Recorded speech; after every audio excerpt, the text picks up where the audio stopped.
തേങ്ങ വാങ്ങാൻ കടയിൽ പോയ ഞാനേ തേങ്ങയുടെ വില കേട്ട് കഴിഞ്ഞപ്പോ വാങ്ങണോ വേണ്ടയോ എന്ന കൺഫ്യൂഷനിൽ തേരാപ്പാര നടന്നുകൊണ്ടിരിക്കുകയാണ് കേട്ടോ.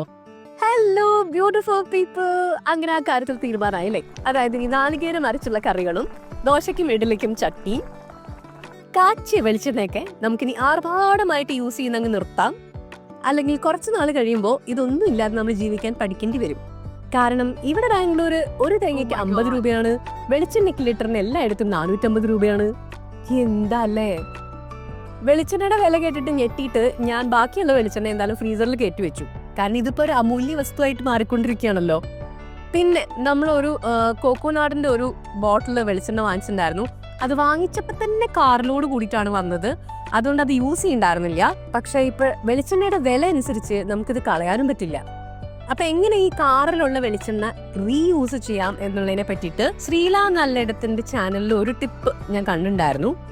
അതായത് കട്ടിയുള്ള ഒരു പാത്രത്തിലേക്ക് ഈ വെളിച്ചെണ്ണ ഒഴിച്ചിട്ട് അതിലേക്ക് ഇത്രയും പുളി ഉണ്ടല്ലോ, വാളംപുളി, അതങ്ങോട്ട് ഇടാം. എന്നിട്ട് നന്നായിട്ട് തിളപ്പിച്ച് അത് കരിയണ വരെ തിളപ്പിക്കണം കേട്ടോ. പുളി ചൂടായി വരുമ്പോഴേക്കും വെളിച്ചെണ്ണയുടെ നിറം മാറാൻ തുടങ്ങും. അത് കണ്ട് ടെൻഷൻ അടിക്കണ്ട, നമുക്കിതിന്റെ കാറിൽ മാറ്റിയെടുക്കുകയാണല്ലോ നമ്മുടെ ലക്ഷ്യം. അതായത് ഏകദേശം ഈ പഴത്തിന്റെ തോല് പോലെ കരിയണം. ഫ്രിഡ്ജിലിരിക്കണ മുറുത്തേങ്ങയ്ക്കൊക്കെ ഇപ്പൊ ഇത്തിരി അഹങ്കാര ഭാവം കൂടിയിട്ടുണ്ടോ എന്നൊരു സംശയമുണ്ട് അല്ലേ?